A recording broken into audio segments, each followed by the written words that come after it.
Dude.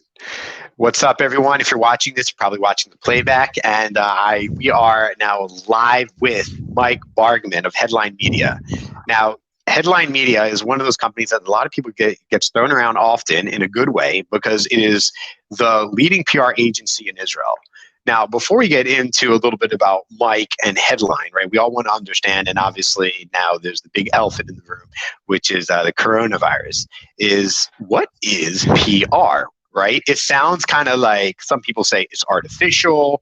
It's is it bought? Is it organic? Is it relationships? So maybe you can give us a little bit of an introduction. I know you're laughing because I'm going to slaughter all the secret cows right here, throwing you in here. What is PR? So first of all, Yoel, thank you so much for having me on. Really appreciate it. Yeah, it's great to catch up. The last time I saw you was at Caesarea Golf Course, chipping out of the woods somewhere. I lost you in the bushes, so it's good to catch up at least virtually. And hopefully, who was in the bush? Who lost who in the bushes? Do you really want me to get into that? I'll admit to it. I'm terrible. But go ahead. We all are terrible. Anyhow, yeah, it's great to be here. Well, listen, PR is one of those things that's really, really difficult to define, probably harder to measure. It's in many ways the opposite of what you're doing with LinkedIn ads, but fits together beautifully, especially in the age of thought leadership and positioning founders and utilizing those kind of platforms to really reach a wider audience. So we could talk about, and we should talk about a few of the ways that these things interact. We're an agency. We've been around 8 years, based in Tel Aviv with a presence in London and New York, essentially working exclusively with tech companies. We are 45 people, which is a pretty sizable agency. I would say that's pretty huge. We've done all right. And sounds traumatizing. None of us come from, first of all, my two co-founders and I don't come from PR. So that's the number one thing. My two co-founders are incredible people, journalists from CNN, ABC. I came out of the UN. And I was doing comms there. From day one, we had one perspective: looking for great stories. It's a journalist-driven shop. If you don't have a good story, we always said pass. A lot of companies want that exposure in TechCrunch and VentureBeat and Forbes, all those places. You could be an incredible company and your story's not that great, and that's perfectly fine. So we thought as a PR so what's the difference between story and messaging? I mean, I don't understand. So it's like, right, okay. So I mean, let's speak to people that don't know any better. Let's rewind to like Yoel 5 years ago that didn't really understand PR. I mean, okay, but what you're talking about having important messaging. But I mean, is that ad copy? Is that creative? I mean, are you creating video content, right? I mean, based on what you're saying, technically everything, messaging is around everything, right? Your brochures the company might have, your website, your sales scripts. All your collateral. All your collateral. How would you define collateral? Well, collateral is all the marketing materials that you're using to communicate with your audience. And PR, especially what we're focused on, is more actually media relations. That's essentially reaching out through press releases, through manufactured pitches, making a list of journalists that are relevant to the pitch and to the company that cover your space, getting out in touch with them and getting them as a third-party expert to write about what you're doing. So the art in PR, and we'll talk about the difference with messaging and marketing in general, is about getting that third-party endorsement. And so it has to be newsworthy and of interest to the audience. When we get into the marketing side, the messaging is a little bit different, right? Then the messaging is, you selling, you pushing, because you're putting it out there. You're buying that ad copy, you're buying that space, you're buying all these things, and you can control the message. And there's some wonderful things about that. And there's definitely, it has to be integrated. But when we're dealing with journalists, if you can message them and brand them all day long, but if the story isn't there, then they've got nothing to write. They're not an outlet for you to do your marketing. So your clients are technology companies. Let me understand something. Let's get this. For the most part. If you take, first off, if something that's, let's say, extremely technical, let's just talk about cybersecurity, a cybersecurity client, right? Zero trust, or I don't know, like you start using now these reporters. Those that, let's say, that would publish your PR, your client's PR. Do people know, like, they don't understand the product or the terminology? How do they do that? Well, it's a big range, meaning when we're talking about, you brought up a great example, cybersecurity. Uh, so the people that are covering cyber, and I'm talking people working in the trade publications that talk about that industry, right? CISOs and stuff like that. These kind of outlets have expertise in cyber. So when you pitch them, they know how to differentiate between 0 day and remote. They could do all these things. So they have a lot more industry expertise. That's a more technical pitch. And they'll understand the nuance of what's new or what's important or what's significant about that company. But if you want to go wider to the mainstream biz tech, the venture beats, the tech crunches, the Forbes, then you got to zoom out. And that's the art, right? How do you make the story accessible to audiences that don't have that understanding of the really narrow Mm-hmm. differentiation between companies? And that's the art of it. How do So, when a company comes to you and says, I want to be I want to be in TechCrunch, I want to be in Forbes, the first thing we tell them is, okay, talk about a problem that the everyday person can understand. Because and by the way, this is a problem for PR in cyber in general, is so many of the companies have such little differentiation. And that is a right, at huge, least from the huge out. By the way, deal. from the outside, it appears that way. If you're extremely technical, you might understand the differences. But Um, then you've narrowed your scope, because if the only differentiation is a very super technical approach, meaning they're going through an algorithm approach or they're going through whether it's hardware or software and the nuances of that, you're talking to a very small audience. And I would be more hesitant to take on a company like that, or I'd set the KPIs very aligned with getting technical coverage that super targets the decision But makers in isn't that that the goal? organization. Does it matter if other people see it? If they're not the target audience, if people don't understand their product or how the solution they provide, shouldn't we It be speaking specifically to our audience? I mean, I know, like, I'll just give you an example related to like LinkedIn ads, and we're going to tie in how to use PR and LinkedIn later on, and we'll talk about the virtual event that we'll be doing in our workshops tomorrow on PR and LinkedIn. So if you want to learn more about how to use LinkedIn, your profile, or if you want to also be working to learn more about PR specifically, we'll be giving workshops tomorrow.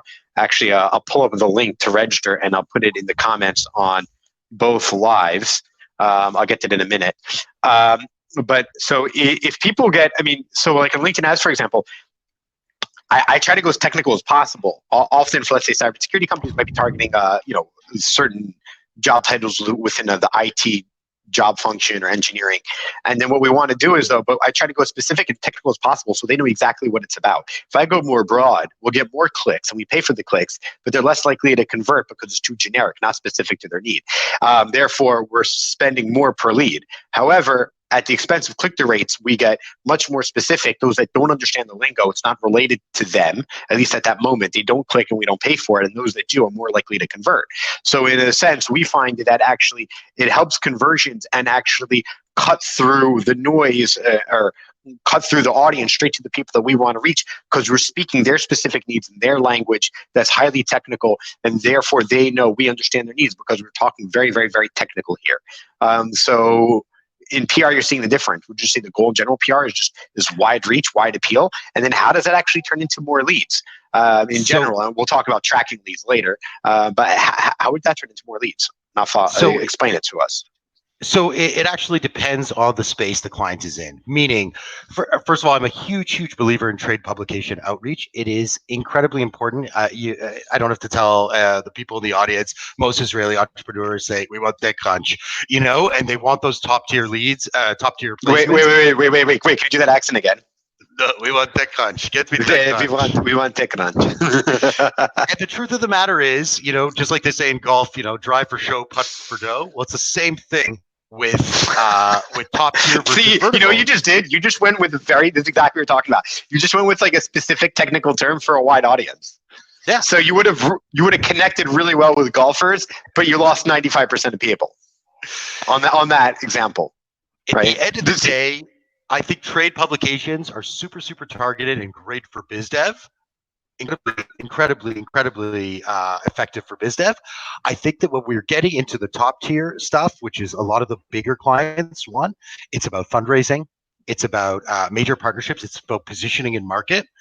Once they get that stamp of approval from the top tier mainstream, they get that it company status, and that helps them down the road. When somebody Googles them as they come in for a pitch, they know that they're, marked by TechCrunch as an it company. So there is a brand appeal. There is a fundraising appeal. The VCs aren't the VCs like when these companies come in to pitch them and they do a quick Google search before and they appear in Forbes or they appear in a top tier outlet. The VCs love this, not because it's they think that's a good point. They're sending this to their LPs. They're sending these articles to their LPs saying, "Hey, look at the company that we've just invested. What's an LP, Mike? Mike, let's dumb it down, Mike. What's an LP? Well, the LPs are limited partners, and these Thank you. are That's the all. people. I think people understand what that is. Yeah, they're partners. That's all. Okay. No, they're not partners. It's actually it's a misnomer. If they're limited, they're partners, they're investors. I know. I don't want to get too technical. The venture funds. If you get too technical, then we'll lose people. Right. This is the whole point, right? Actually, which is true. So when people search for you, by the way, not just your company, but let's say if you're a CEO, on your Google Ads, you should have you want to send people where you want. So if someone searches for you, do you want to send them to your website, to your company's website, maybe to a PR piece that mentions you, right, in Forbes or TechCrunch? Where, how do you want to do it? These are things that you should keep in mind. Just an added value. All right, so let's talk about the LS. So I shared the link. Penguin's organizing this event, so I shared the link in both streams, LinkedIn and in Google. You guys should register, and I think we're both doing our own breakout session at 9 o'clock, right? I think that they switched it a little bit, and I think I'm doing from 8 to 9. Different section a little bit later at 11. 11 Eastern. Yeah. Oh, I'm talking Israel. Yeah. Oh, so you're at 6 p.m. 6 p.m. Yeah. Okay, cool. And I'm at 9 p.m. Yeah. Yeah. Oh, I see that. Cool. Right. Excellent. Okay, cool. So you're speaking at 6. Oh man. So we're not going to fight over time. Although we can compete. Well, yeah. For our audience now, yeah. It's so funny. We've been really, really pushing our clients, and our clients are generally later stage companies. So it's the Lemonades, it's Next Insurance, it's Vyar, it's Lightrix, Similar Web. These are most of the companies that we work with. Really, really, really trying when the companies get to that stage, the founder appeal and creating a thought leadership positioning for the founders is so important, and we're bugging them so much to leverage the types of coverage we're getting them in the Forbeses and the Inks and the Entrepreneurs and the Fascos and the Venture Beats to use it on LinkedIn, like to really, really drive it home. Because then you're taking something wide, and I don't want to just depend on the eyeballs that these outlets are getting. I want to take it and then use the LinkedIn platform to drive it to the target audiences that you're specializing in. So I think that this year we're going to see a lot more alignment in leveraging these platforms to get way more targeted eyeballs on top tier coverage. Got it. Awesome. All right. So there's a pandemic. This is obviously there's no precedent to this, at least in anyone's lifetime. So I mean, how's it changed things? I mean, obviously, I'm sure a lot of people stopped and they're cutting budgets wherever and however. They're in survival mode, at least until we see that the worst is behind us, which looks like could be another month. So PR during a pandemic, right? So how did things change? Explain this to us. Like, how are you doing business differently? What are your clients doing differently? How is your messaging differently? Are you being a little more like under the radar? People maybe want to flaunt a little bit less because so many people are struggling financially right now. How are you doing things differently?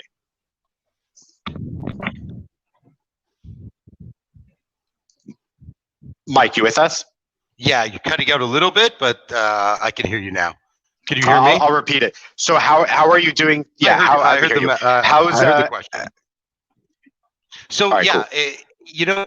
Ultimately, I think it's changed everything in terms of the fact that we're dependent on a news cycle, and this thing has taken over a news cycle unlike anything we've ever seen. Anything. I was on Drudge Report. It's everything every day. And he links to the most irrelevant things, Drudge.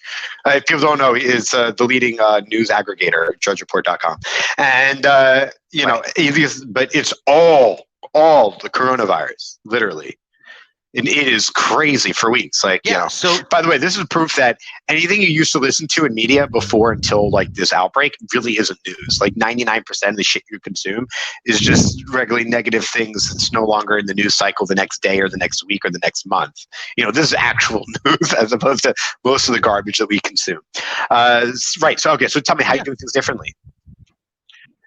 So you have to retool entirely during a situation where all the news cycle is completely wrapped around Corona and will be for the coming months. So you really have to step back and say, how do I hook my story to what's going on? And that Or the becomes opposite? a messaging Wh- and no, no, What not about the the opposite. opposite? Meaning, What if right? everyone's like, I don't want to hear another freaking thing from Corona. People are going for more, need some escape from this crap. More people are eating not as healthy. Their comfort foods. They want some comfort. Their TV shows that they're used to, from old school, whether it's Seinfeld, Friends, Simpsons. People want what they're comfortable and what they know because this is scary. So, I mean, maybe there's a way, maybe conventional wisdom says don't embrace the news cycle, a crazy news cycle like this. Maybe people want comfort. No, You could do back to you could normalcy. do feel good stories. You could do feel good stories, but the mindset of the public overwhelming to this thing. It's the first thing they're thinking about at night, the first thing they think about in the morning, and the last thing they think about when they go to sleep. It affects even vertical coverage, the cyber trades, the automotive trades, all the trades. Yeah, I know. Every story is linked. Funding stories. Of Via raised $200 million today. That funding story in and of itself is a great story, and obviously the whole funding story, if you read TechCrunch, is tied to the pandemic. So you can't beat the system. You have to roll with it, and this is what editors want. We tried to track at the beginning the coverage of the major outlets to see if there was going to be a little bit of a wave in this, and if there's going to be a kickback and people are going to want to do other things. And we were slapped with a shit brick in the face, like telling us, no, this is where it's at. Editors, we have CNBC, Bloomberg, everybody, editors from all these outlets reaching out for us for just more stories about this. They want to hear about telehealth. They want to hear about micromobility. They want to hear about delivery platforms. They want to hear about communication platforms. Video was dead in terms of like the tech of video, and now it's back. Remote education. All these topics need more wellness. Sure, yes, if it's have, relevant. yeah, Right, but, so but what if you're just offering like a technology solution, or you're selling sneakers or something? Like, like, do you think they should also be tying it in? First of all, they have to. Like, there is no choice. Yeah. So if you're selling sneakers, for example, you're going to talk about, you're going to try to give insights into what it's doing to the market from a retail level, from a brand level, right? It depends on where you're at. You're going to offer deals. You're going to speak differently to your clients. But the truth of the matter is, you cannot ignore this. Or you go under the radar, and it's perfectly legit to say, you know what, we're not tied to the story in any way. We're going to step back, let everything pass, and then regroup. And there's a time for that. Just like there's a time where certain companies, by the way, shouldn't do PR. They don't.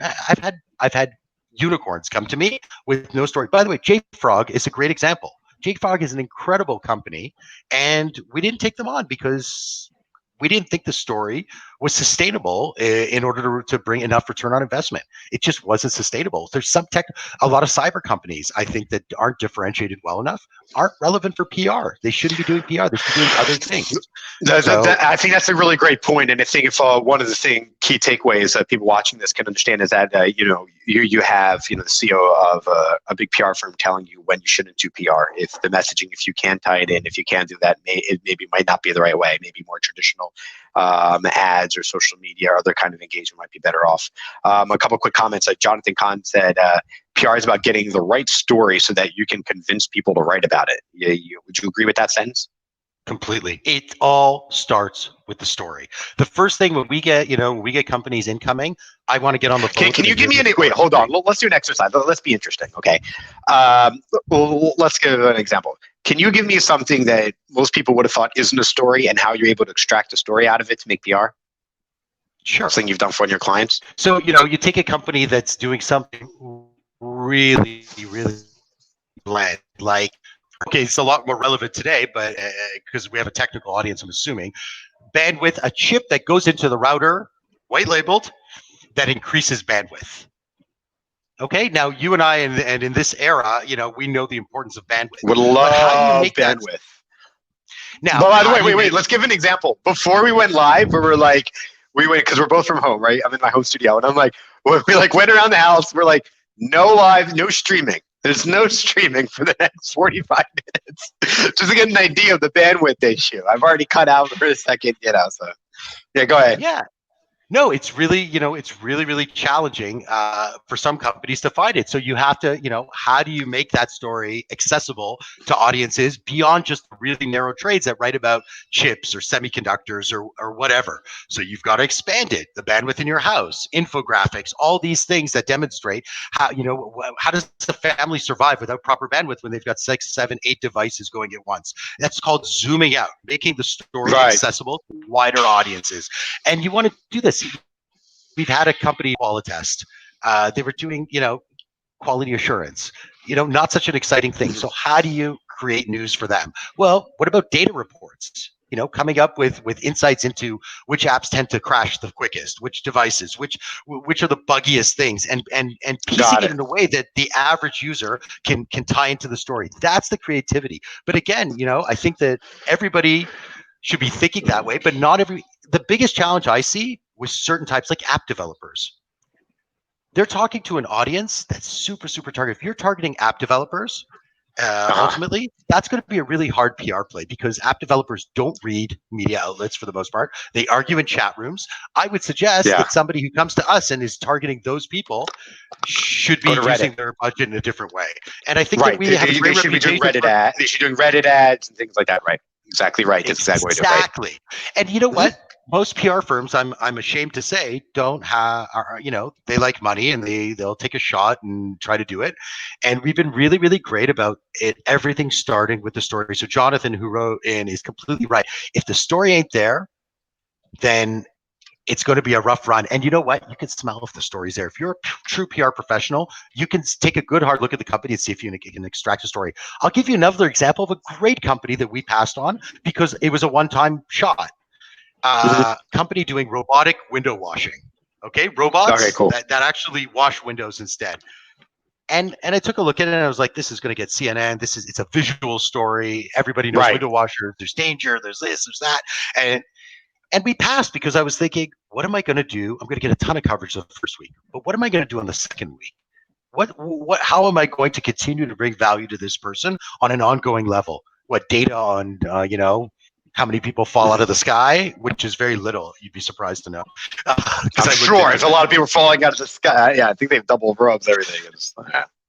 So I think that it really comes with trust. And I think that, we've been doing this for a while and most of my leads come from the venture funds, Aleph, Bessemer, and a lot of Viola, Vertex, amazing funds, and Maniv. And they trust sending clients to us because if there's no story and we can't bring value, we say no. And I think that the Israeli that's great. Saying no. I've learned that no early on is very important.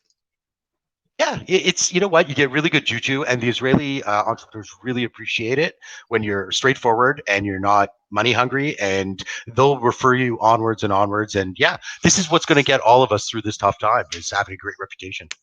Yeah, that's correct. I mean, I think both you and I were really blessed to have built a very good reputation, do really good work, and give really good service, and so this really wouldn't push us through.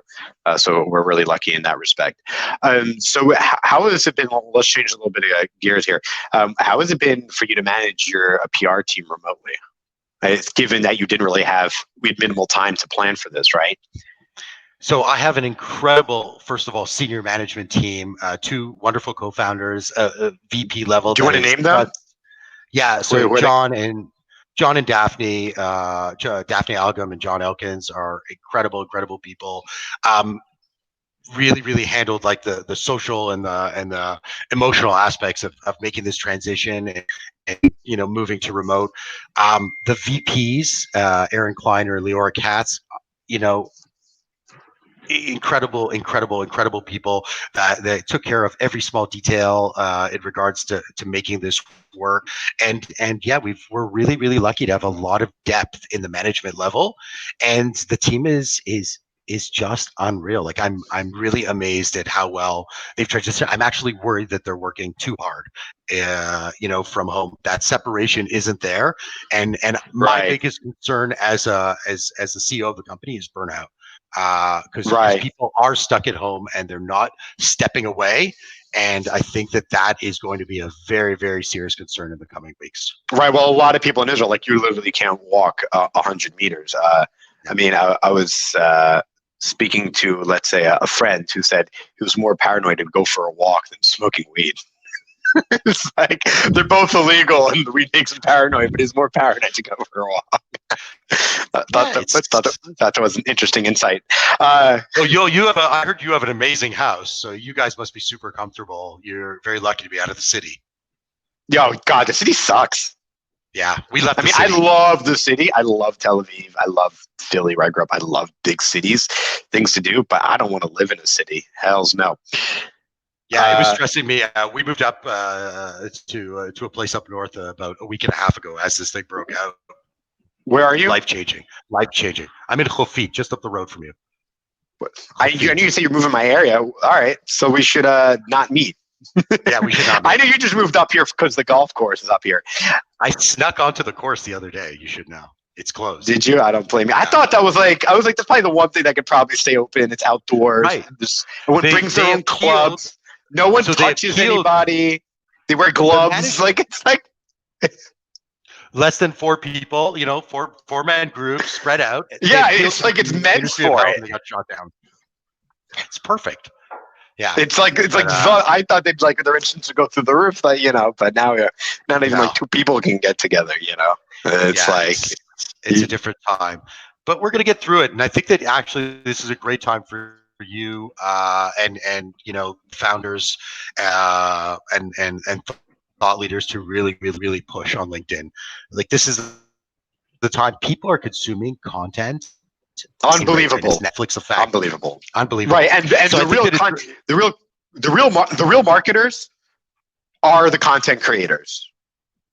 There's a lot of other people that say run other marketing PR things, and they don't create content and add to the conversation. Let's say like you do, I do, and some others do. Like the real marketers, you want to work with people that understand marketing, right? That know how to create attention, understand attention, and know how to get you the attention and the leads, not just in messaging and copy and timing, understand the psychology of it, and have absolutely no fear to throw themselves out there. That they do it for themselves, that they'll go ahead and do it for them, which is great. Perry says that by the way, this is a while ago. You're right that everything is in context. Top 5 marketers. The coverage. I'm not naming them. Top 5 marketers in the ecosystem. Go. I'm not naming them. It's pretty clear. I mean, you should see who's been putting out content ongoing for the last few years, not just now, before COVID. Headline's one of them. Wadi is another. Penguin's another. I mean, it's not hard to see who's actual market, who's actually doing marketing, who's actually doing hardcore ads for themselves. I mean, we do a lot of Quora. You can go find my Quora profile. You'll see I've answered dozens of questions. I'm the most viewed person on the topic of LinkedIn ads. I've earned that over doing a lot of Quora for the last 6 months. I really understand it. It's a B2B platform. Are you leveraging Quora at all for PR? We're not doing enough of that. We're so, in many ways, stuck in the past. We're such a traditional agency. The core stuff is PR traditional? Because I was going to think, how do you? Sorry to interrupt you, because I was wondering this. I wanted to ask this. No. But you've been on a roll saying such good things, but I want to make sure to really ask this. I'm going to interrupt you. How do you track? Now, I have a way that I do, and our clients do PR, which we don't do PR. Personally, our agency doesn't. But how do you track the results of the PR? Like, what are there unique metrics that are only to PR? Real fast, what we see is a search and people searching for the company. So we see this in the SEO and the Google ads that we do, people searching for the brand, and maybe main keywords and the CEO, the founder, and things like these are the spikes that we look for. And see if they bring in more leads. But I mean, other than that, I mean, how do you track what's considered a successful PR? Yeah, because it's not just eyeballs, right? It's the right eyeballs. And how do you know since it's fairly traditional? And if you do PR, let's say it gets picked up by 10 publications, they're not sending you the data of the views or anything of people that viewed that, do they? We get some idea of unique views, but the truth of the matter is it's all. Wait, how? What's your some idea? I'm really curious. I have no idea. The marketers send us stuff. They say that they're using all kinds of like brand metrics to track amount of views. And the truth of the matter is, we've looked at PR measurement tools, and PR's been around for 100 years. They used to measure the amount of ink in a newspaper article, and that's how they measured efficacy. And I get the need to try to do that. We've never found a great system to do it. We're playing now with a point system. To measure, so assigning a value for each outlet, a value for sentiment, a value for different aspects of the type of coverage we're getting, and trying to reach like set a KPI of a certain amount of points. You know what? It's good. It's not great. I know that we represent companies and we outperform a lot of the top agencies, and I've seen their reports, and their reports are so incredible, visual and all that, and yet the companies fire them and come to us, even though we're essentially just setting a KPI of saying we're going to do a minimum of 4 press placements a month or 8 press placements, and X amount of thought leadership. It's old school in terms of impact. We need the feedback constantly from the marketing department, Right. saying, hey, the feedback is everything. This worked. You A/B Everything. test, right? If something works, then we redo it again and again and again and chew it up, and then we'll switch it up. But we need that feedback, and measurement is woefully behind. It's really, really, really challenging. And anybody who tells you different, that PR's come a long way in regards to measurement is just not being honest. But the marketers can't see the value. Listen, we're not a cheap service. We're expensive. We're roughly the price of a U.S. agency, of the top U.S. agencies. So we're pricey, but the Israeli ecosystem is bought in. It took a little bit of time. We're talking about a very unique marketing community here. People don't come out of PR. They don't come out of storytelling. They come from PPC. They come from ads. They come from those kind of places, and they've learned that the value of that third party endorsement is, you just can't put a price on it. Mm-hmm. I think I'm getting a tad of feedback. Make sure you're muting everything else. Zoe says absolutely. I think she agrees with you that everything context the crisis. Adam Kaplan says, an executive investor, an entrepreneur, says, "Go Mike. We're a happy client as head. They're a happy client as a headline has delivered." So it looks like we got a lot of people are happy with the work that you're doing, which is great, which is really great. By the way, you said something which is so good, is about the feedback loop. I use a different terminology, but you always need to find out, when you're working with clients, what is working, what isn't working. Marketing strategy is not just in the beginning; it's ongoing, erratic, always adapting, always changing. I don't mean adapting to pandemics. I mean okay, what now? Okay, what happened this last week? Okay, this thing else happened. How are people and things responding? These are you know what I mean? Did we see an increase in eyeballs? What was the time on page? Looking at heat maps, how are things changing and how we can continue to adapt our messaging and things, what we can learn from one profile or one ad, how can we apply that across other things? So I think that are you often feedback, surprised? Do you ever get thrown in something that you totally didn't expect to work, all of a sudden all catches the fire? time? All the time. Yeah. So my intuition has improved, but I still 20% of the time I'm like, huh, that did well. Or the opposite. I was like, really? I really thought that was going to kill. I mean, it happens. I mean, overwhelmingly, I know what works, what doesn't work. I have enough intuition, but at the end of the day, it's data. If I wouldn't be doing A/B testing in every single campaign. You know what I mean? If I didn't, if at the end of the day, it's data. Every company is a little different. Every message is a little different. Every target is a little different. Even though we have many cybersecurity clients that have different products, but they're targeting the same audience, and we take what we've learned and we apply them. But the different messaging already means we need to obviously A/B test and learn things we think would work or won't work. And sometimes you think, I know good pain point messaging might really work here, and then it turns out it doesn't. I mean, most overwhelming time, my intuition's right, but I mean, if not, then I'm not learning. I think that story is going to heat up again. The cyber story, I'm hearing horror stories about Zoom conversations getting trolled, a lot of remote hacking. I think that story is going to be very, very big in the next month, tied to Corona, obviously. But I think that we're all going to see cyber just zoom like crazy, not to use that term. Are you seeing that as Right. well? No. Yeah. Well, we're seeing that. I mean, we've either had clients who are like too small and they had to take a pause, and we had other clients, cybersecurity clients, that double down. We have a for those that don't know, we have a cybersecurity influencer marketing platform. So those that actually want, there's no influencer marketing for cybersecurity or B2B tech, like real influencer marketing. So we've actually built something. We have over 10 companies with paying clients already. And we're actually in the process of looking into developing it. So, Do you work with Deep so it's actually, Instinct? You don't work. Do you work with Deep no, Instinct? no. Good. All right. No. Okay.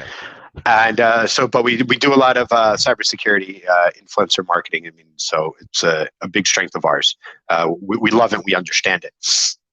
And so and we've also helped a few companies get purchased north of $100 million. A few of them last year. But it's anyway, such a great space. It just, for us, it always needs that hook. Like we did Argus from beginning. Who's us? Headline, Israelis media. What do you mean? Firm. Sorry. Your firm. That's right. Headline is we worked with some cyber companies, but I've real cyber companies that are doing something that are hooked to a wider vertical. So meaning like when we did Argus cybersecurity for cars, that is, wasn't just a cyber play. It was so unique in the sense that, it's you put a journalist in the car and the car gets hacked. And they've been acquired since, and we handle GuardDocs, which is an incredible company now. But we're looking for like cyber companies that are doing either medical or something that's tied to a specific vertical that we can really run with. And that gives us leeway to kind of go and again, zoom out, broaden the story.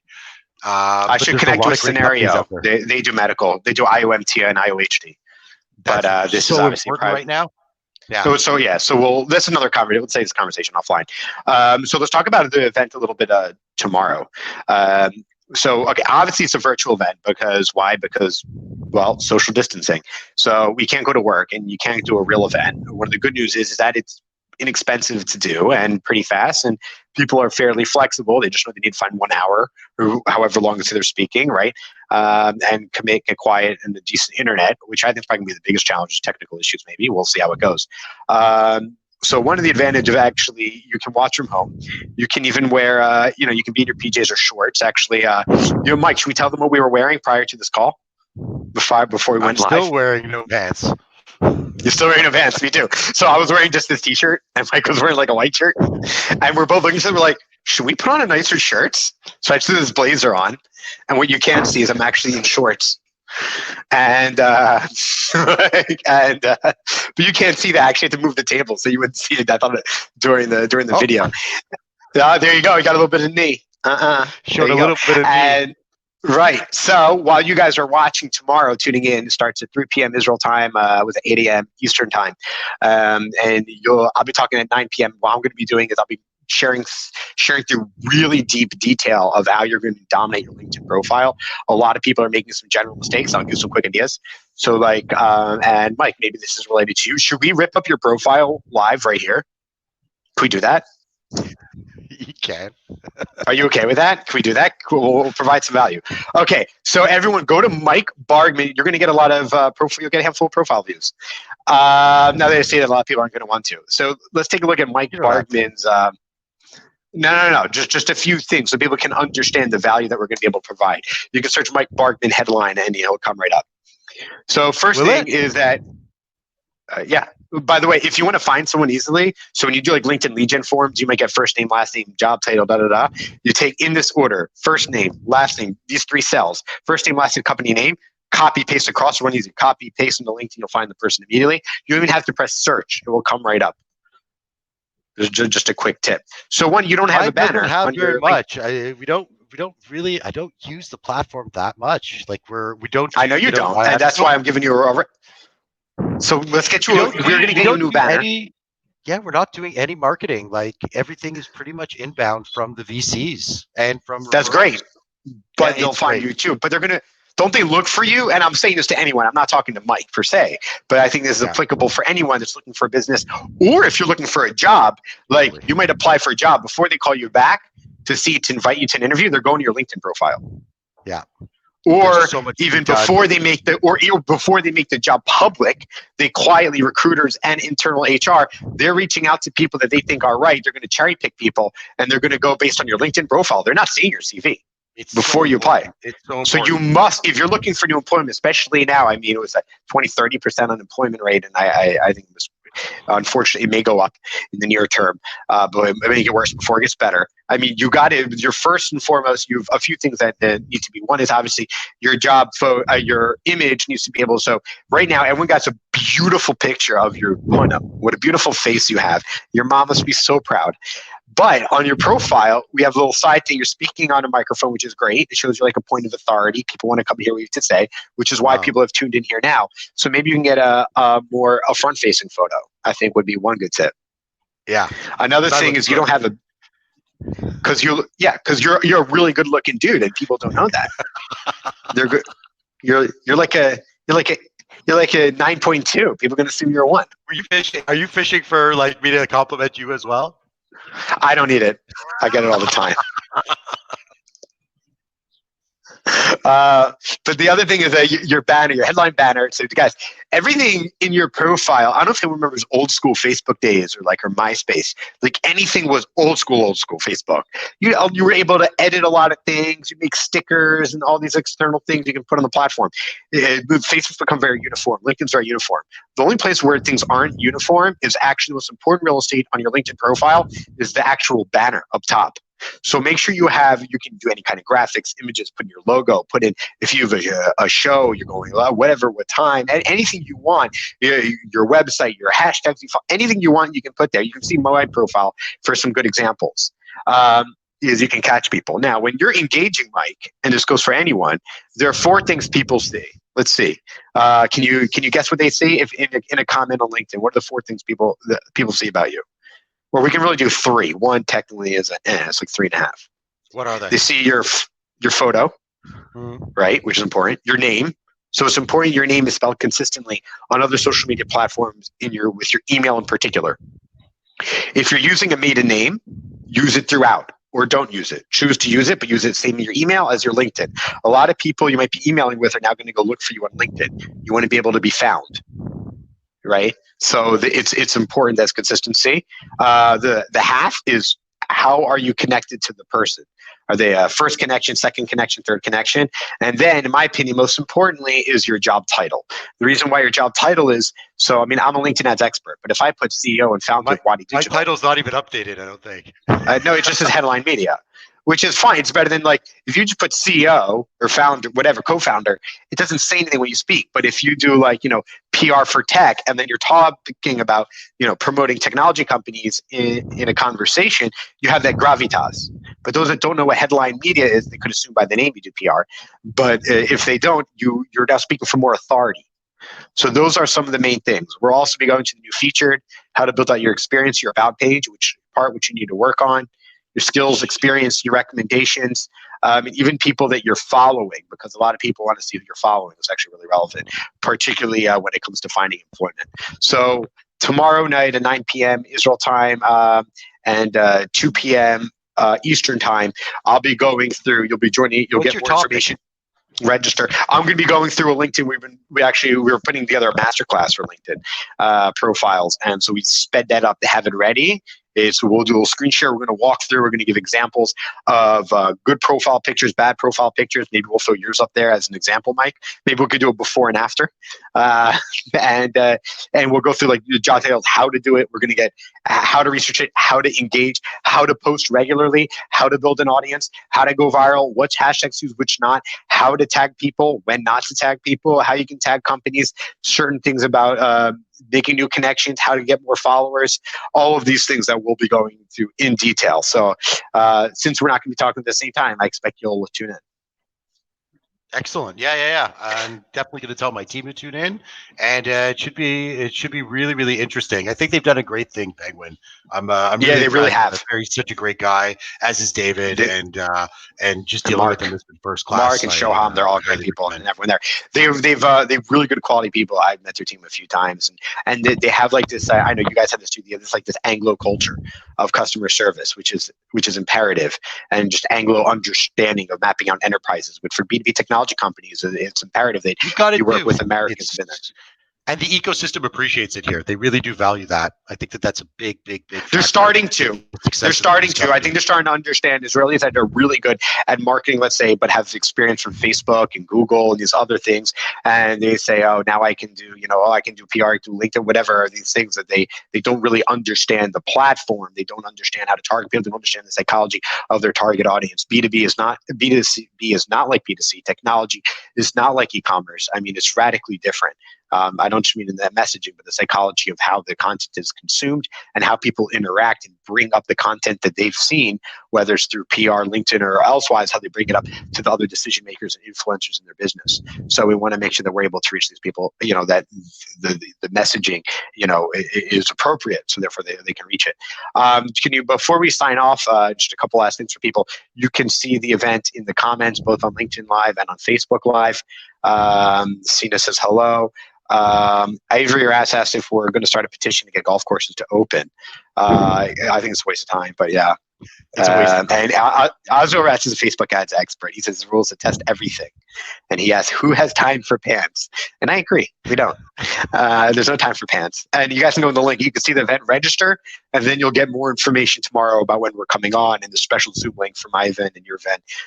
So just register, and you'll get more information as tomorrow as it unfolds. Can you talk about what you're gonna talk about specifically? Yeah, so I think that the title of the talk is I think PR in the age of Corona, and how to catch headlines in the time of an epidemic or something like that. And the real focus is going to be talking to companies about reshifting their focus.